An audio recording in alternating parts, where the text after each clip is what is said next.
Hi, welcome to today's PEP Talk I Choose. It's important that we use words of empowerment versus words of control or restriction when we speak to ourselves or when we speak to others. For example, I oftentimes hear people using the word I can't.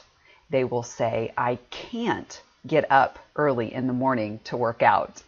Well, they can. They're capable of getting up in the morning and working out. They're choosing not to. Or someone may say, I can't look for a new job. There's not another job that would pay me as much as this job pays me. Well, they can. They're capable of looking for a new job. They just simply choose not to. Now, you may be thinking, okay, Jackie, seriously, these are just words. What's the big deal about this? Well, it actually is a pretty big deal. What we say to ourselves impacts how we feel and how we behave. If I am telling myself I can't do something, I am believing I am incapable of doing that. And I can feel like a victim of that situation. For example, with the job example that I gave a minute ago, if somebody feels like they can't look for another job, they could feel trapped in that job and they may become resentful. However, if they believe that they're capable of looking for another job and capable of finding another job, then they can work on the ownership that they're choosing to be in that job. And it's more important to look at the reason then why they're choosing to be there versus believing that they are being controlled and they have to be there. And this applies to anything in your life. It could be even in relationships. If there's a relationship that isn't healthy for you and you say, I can't walk away. Well, you could, you just choose not to. And it's important to look at why you choose not to. And again, that allows you then to be an owner instead of being a victim and feeling like you're being controlled. There was actually an article published in Psychology Today this month that supports this theory, and I wanted to share it with you.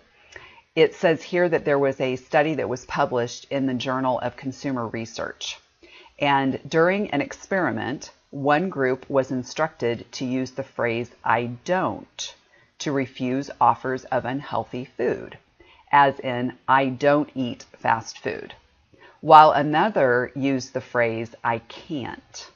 When participants finished the study, they were allowed to grab either a chocolate bar or a granola bar. Of the I don't group, 64% chose the healthier option versus just 39% of the people from the I can't group. The study authors suggest that saying I don't empowered participants by implying that such a decision was theirs, not imposed on them. As fleeting commitments, diets often fail. Thinking of a dietary choice as part of who you are, however, can give them real staying power. So again, it goes back to you being empowered, you making a choice versus you believing that you're being forced to do something or you have to do something. I encourage you to really pay attention to your speech, whether it's to another person, external speech, or if it's at that internal self-talk, and see if you're using that I can't statement. If you are, I encourage you to replace it with I choose, because it truly is a choice, and that will help to empower you and to give you your control back. Thank you for joining me today, and I encourage you to do one thing today mindfully that will help you attain PEP for life.